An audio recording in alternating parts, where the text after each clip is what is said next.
Ladies and gentlemen, it's with great pleasure that I welcome to the stage Jenny Fenton and Kelly Norton.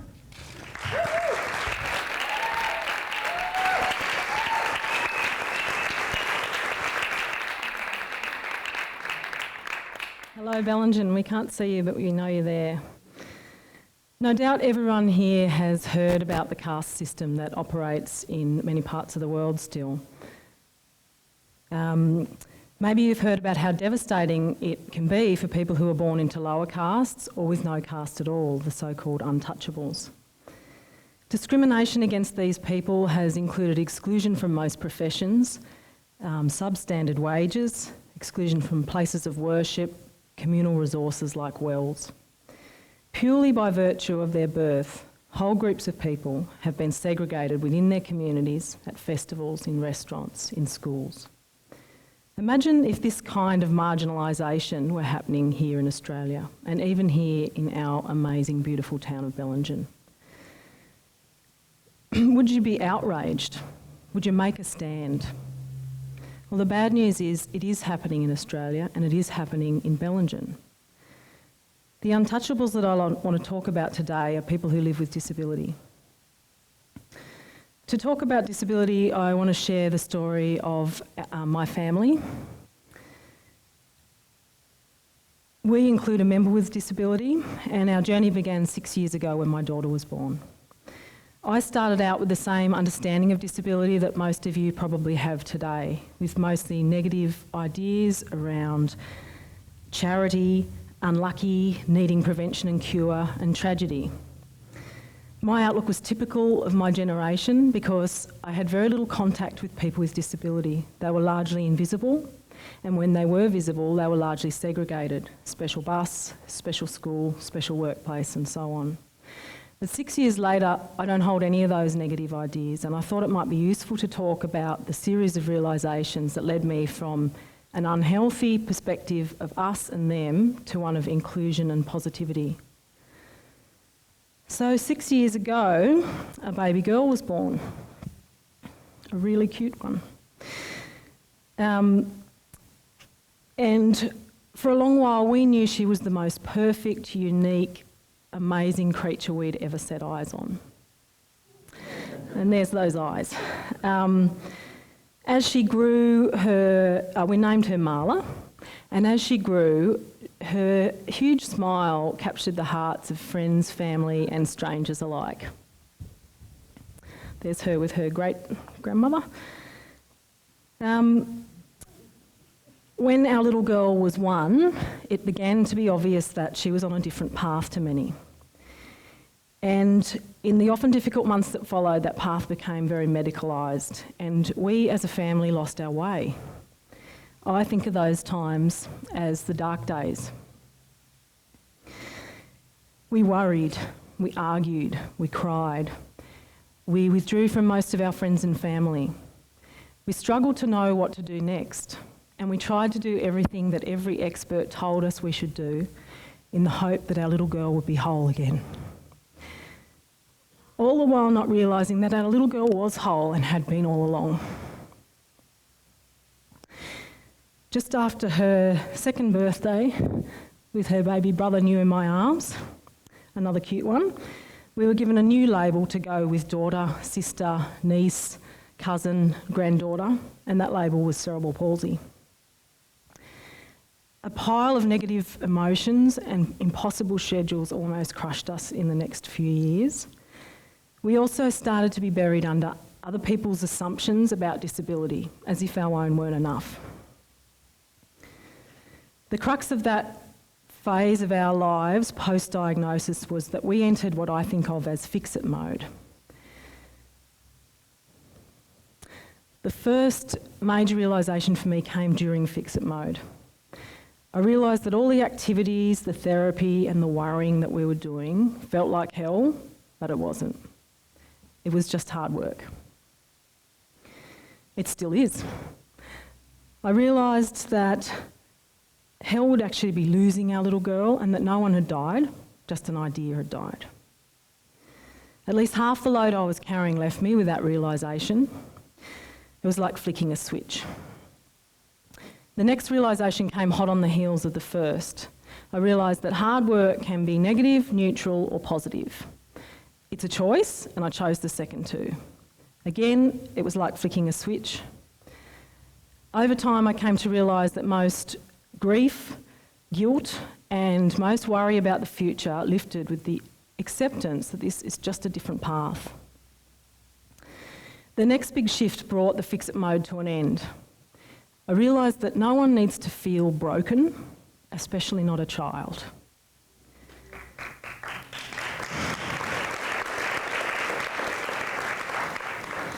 And the sign for broken is, which you don't want to apply to your child. A child needs to feel loved exactly as they are. Sometime later, again, this progressed to an understanding that disability is a natural part of the human experience. There's always been people with disability, and there always will be. It's okay. Whether you believe in God, fate, destiny, or science, or some mixture of those, it's perfectly natural for human beings to be diverse. It's what makes us strong and interesting and vital. I also realised that people with disability have way more in common than people without disability than they have difference. We just focus on difference a lot. And so I moved into a new mindset of not fixing anything, but supporting my daughter's development and growth, for her, the individual, not the average. And if you don't know Marla, some of her individual qualities include the smile you may have noticed. She has wild curls and a really cheeky sense of humour. She's a great swimmer. She's a bike rider. She's a painter. She's a masseuse. She loves babies and cats. Like a lot of other 6-year-olds, she's learning to read and write. She has cerebral palsy and more recently epilepsy, and for her that means that she walks with her walking frame or using her wheelchair, and she rides a modified bike and uses some flotation support when she swims. And she talks with her voice, her hands, like Kelly's doing, her body, she's quite dramatic in getting her message across, and her talking computer. Her talking computer also helps her to write. Slowly I came to realise the importance of dreams. So I need to make sure my girl knows she's loved just how she is, and that she'll be supported to follow her dreams no matter how large or small. I also need to help her be able to communicate those dreams. And I now have the same dreams for my daughter as I do for my son. The way to live those dreams might be different, but the dreams themselves aren't. Happiness, health, growth, education, travel, meaningful employment, community contribution, friends, family, love, home, belonging. To put it another way, like most of you with your children, I believe my daughter could be the Prime Minister of this country. Now, right now you might be thinking I'm a little bit delusional. That's okay. How could someone with the limitations that my daughter has around mobility, communication and motor skills ever have a real job or live in her own home or any of those things that most people take for granted? Well, I know she can because I love stories, and over the last few years I've been collecting stories about things that people with disability around the world are doing, living real lives in their communities, and there's a profound shift happening. And each time I hear one of those stories, I believe in possibility more than disability. When I meet a woman with less mobility than my daughter and more reliance on a speech-generating device who's practicing as a lawyer, I believe in possibility. When I meet another woman with similar attributes who's doing a PhD, living in her own home with support, I believe in possibility. When I meet a young man who has Down syndrome, who's the CEO of his own motivational speaking business, and he calls the people who support him his staff, not his carers, I believe in possibility. When I hear of a young woman with Down syndrome in Spain who's been elected to local government, I believe in possibility. When I hear stories of people with all kinds of labels, every kind of label, who are doing everyday jobs, owning their own businesses, living in their own homes, having children, getting married, the whole lot, I believe in possibility. Imagine not living in your own home, being 20, 30 or older and living with your parents and not wanting to. Or imagine living with a group of people you don't get to choose in a group home and having very little say in coming and going, what you eat, when you eat, bedtimes, having visitors. Imagine living in a home that smells like disinfectant. Imagine not having a key to your own front door. I want something very different for my daughter. And when I hear stories of truly inclusive classrooms who are more focused on cooperative learning and community than competition, I believe in possibility. And when I hear that 80% of kids in New South Wales with disability today are in a mainstream classroom at the same school as their siblings and neighbours in their community, I know that other parents believe in possibility too. So the final realisation that shaped our path today is that no matter how much we value our child for who she is, our culture mostly won't. I came to realise that people with disability are among the most marginalised in our society. And just in case you're feeling a little bit distant from this issue right now, know that there are 1 billion people in the world who live with disability. 1 in 5 Australians live with disability. And know that this could be you or someone you love today, tomorrow, any day, any time, any place, any income, any lifestyle. Disability knows no bounds. So imagine if this was you, that group home that I described could be your home. And you would still be luckier than the thousands of young people who live in nursing homes today, or the thousands of people who are still living in institutions. We, in this community that we value so much, take a moment to imagine life without community. Social exclusion is a human rights issue, and inclusion is no different to other human rights movements that have come before. I came to realise that I need to be a mother, but I also need to be a revolutionary. Revolutionary? I like it. Fortunately, there's a revolution going on around disability globally, so I haven't had to start one, just join in. Part of the revolution's about money, so you will have heard about it in the media. But the biggest and best part is about attitudes, words and actions. And the really best bit is that everyone has a part to play in this revolution because we all hold ideas, we all communicate in some way, and we all make community. I worked out one of my parts to play in this revolution was to start a social inclusion project in our town where our daughter's growing up. It's called Bello Belonging, and it asks everyone to do 3 things. Check your head, check your words, and check your actions. We're all products of conditioning that tells us that negative attitudes about disability are just common sense. Disrespectful language around disability is just part of our language, and to change it would just be political correctness. And that people are segregated because it's in everyone's best interests. But in reality, disability is just an idea, and exclusion is just a habit. And we can change ideas that don't work for us anymore, and we can learn new habits. So what do they mean? They may mean different things to different people. They do mean different things to different groups. Parents, doctors and health professionals, schools, churches, businesses, public spaces, organisations that support people who live with disability and so on. Very briefly, The exclusion that happens today is largely based on customs and beliefs. There is no legal mandate for most discrimination that happens today.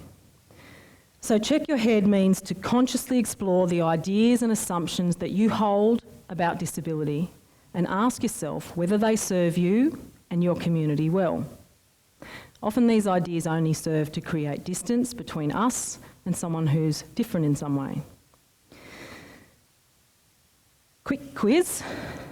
Have you ever assumed that a person with disability is a battler or a hero, is suffering or afflicted, has the mind of a child,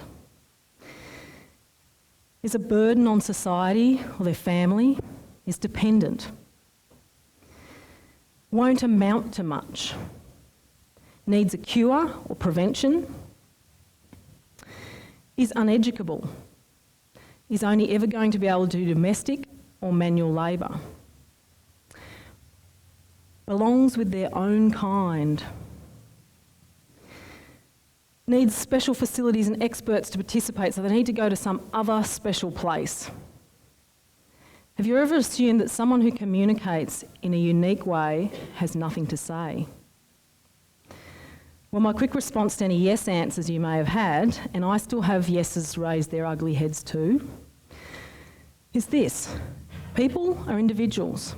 They are not their labels and they are not your assumptions. People with disability belong in all parts of our community. Everyone has something to offer, something to share, something to say. In true community, people aren't burdens, they're assets. They're members. Their own kind is humankind. That's us. And we belong together in community. That's who we are at our best. And we don't need to cure diversity, we need to enjoy it because it's awesome. We're all interdependent, so let's stop labelling some people dependent and others independent. We need each other. It's that simple. And I wanted to make special mention of the assumptions around ineducability, fitness for manual and domestic work, and the need for special places.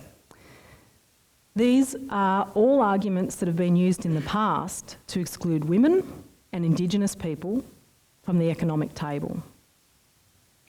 They seem ridiculous now in those contexts, and so in time will the ideas about disability we've just touched on.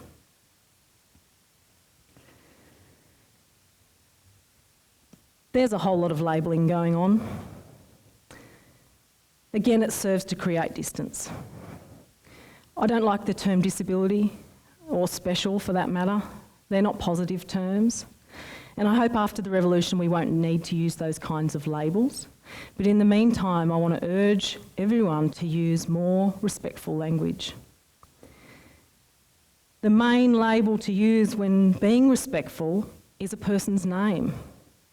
Now that might seem like common sense, but people with disability often have their diagnosis label added to their name, used instead of their name, or added to their gender in place of their name. A Down syndrome girl, an epileptic, an autistic man. Let's imagine if a label for some attribute that you have, let's say baldness or an interesting nose, was added to your name and mentioned every time you were mentioned. Let's imagine that that attribute was something that most people value in a negative way. The impact's pretty powerful. How long has he been bald? Ah, that must be hard for you. You say you didn't have the test before you married him? No. I once worked with a bald man, and his wife said that he became a better lover when his hair fell out. You are doing so well. Ooh, what have the doctors said about your nose? Can they fix that? It's rhinoplasty, isn't it, when they... Yeah, oh, it's such a shame because the rest of your face is so pretty. At least you've still got your own hair. So remember manners too.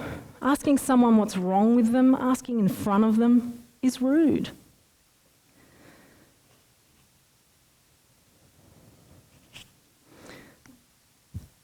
A study by an organisation called Belonging Matters found that 94% of people with disability felt they didn't have enough meaningful community participation.